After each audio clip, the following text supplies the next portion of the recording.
नमस्कार, बहुत बहुत स्वागत। मैं हूं आपके साथ ऋतु ज्ञानवानी। आप देख रहे हैं न्यूज़ 18 का डिजिटल प्लेटफॉर्म। इथियोपिया के हेली गुब्बी ज्वालामुखी विस्फोट की राख गुजरात और राजस्थान होते हुए दिल्ली तक पहुंच गई है। इस घटना ने माउंट वेसुवियस की त्रासदी की यादें ताज़ा कर दी हैं। चलिए जानते हैं वो घटना जब पूरा शहर ही मौत की आगोश में सो गया। प्रकृति के क्रोध की धमक आज भी इंसान को कांपने पर मजबूर कर देती है।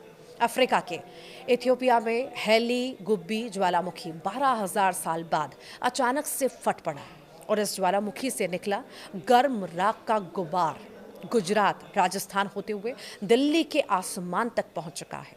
इस कारण देश भर में कई उड़ानें रद्द या डाइवर्ट करनी पड़ी हैं। इथियोपिया में फटे इस ज्वालामुखी ने 1946 साल पहले इटली के माउंट वेसुवियस में हुए भयानक विस्फोट की यादें दिला दी है।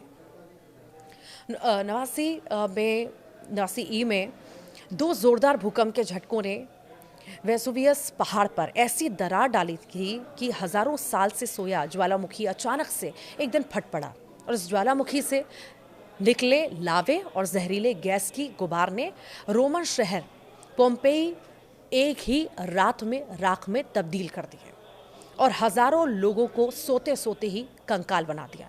आइए इतिहास की उस त्रासदी को फिर से खंगालें जो आज भी ज्वालामुखी विज्ञान का आधार बनी हुई है।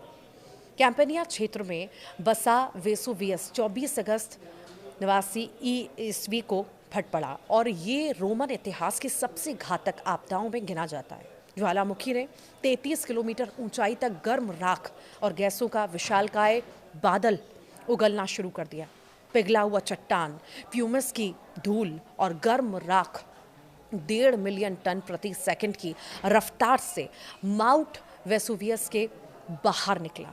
ऐसा अनुमान है कि ज्वालामुखी विस्फोट से निकली कुल ऊर्जा हिरोशिमा नागासाकी पर गिराए गए परमाणु बमों से 1 करोड़ गुना ज्यादा थी।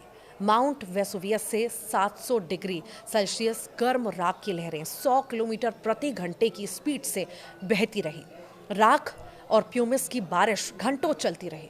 हालांकि इस पहाड़ के करीब ही बसे पोम्पेई शहर के लोग इस खतरे को पूरी तरह भांप नहीं पाए।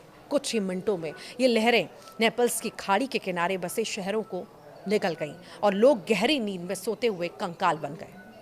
हालांकि ये तबाही रातों रात नहीं उतरी थी।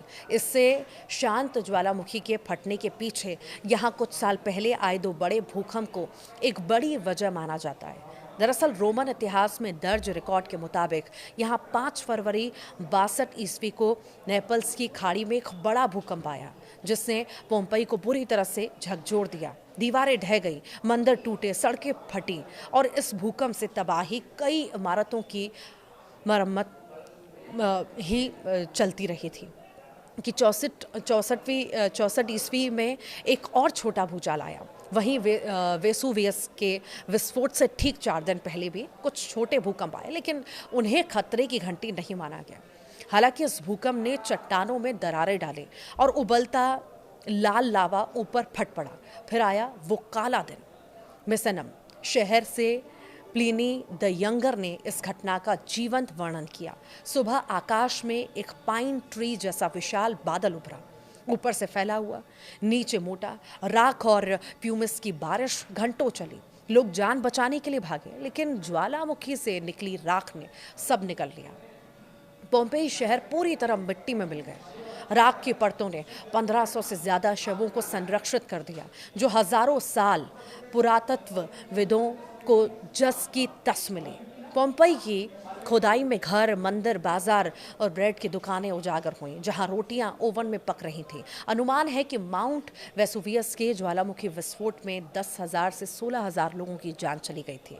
वहीं इथियोपिया के ज्वालामुखी में हुआ विस्फोट माउंट वेसुवियस जैसा खतरनाक तो नहीं, लेकिन ये भी वेसुवियस की तरह लगभग 10,000 से शांत बैठा था और इस विस्फोट के पीछे भी भूकंप को ही वजह माना जा रहा है।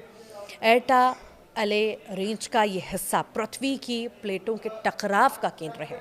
विस्फोट ने 10 से 15 किलोमीटर ऊंचाई तक राख और सल्फर डाइऑक्साइड का प्लूम उगला जो 100 से 120 किलोमीटर प्रति घंटे की रफ्तार से उड़ते हुए भारत के आसमान तक पहुंच गया।